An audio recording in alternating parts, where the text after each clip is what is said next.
ও মাই god, ও মাই god, তোমরা আমার আগে ট্রাভেল ব্লগগুলোতে এত এত ভালোবাসা দিয়েছো, তাই ভাবলাম চলো তোমাদের নিয়ে আবার একটা ট্রাভেল ব্লগ বানিয়ে আনি।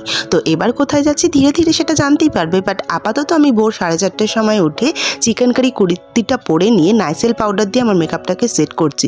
কি অবাক হলে তো? তোমরাও করো নাকি এরকম কোনো হ্যাক? থাকলে কিন্তু জানিও। আর এখানে দেখো আমি আমার পিটারা থেকে আইব্রো পেন্সিলটা দিয়ে একটু ভুরুটা এঁকে নিলাম, আর এদিকে ব্লু হেভেনের লিপ বাম দিয়ে আমি একটু ব্লাশ লাগিয়ে নিচ্ছি। উফ, তোমরা নিশ্চয়ই কমেন্টে জানাবে যে এটা কি উদ্ভট টাইপের মেকআপ। আরে না না, এরকম তো জোগাড় একটু আধটু করতেই হয় বলো।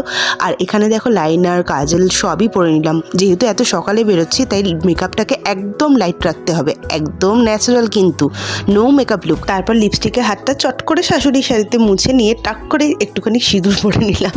আর এখানে দেখো ছোট্ট একটা টপস আমি ক্যারি করছি, আর এই হলো আমার ফাইনাল লুক। বলো কেমন লাগছে? আর আপাতত সবাই তো ঘুমাচ্ছে, আমি তো রেডি। আর যাচ্ছি কোথায় পরে ব্লগে জানতে পারবে।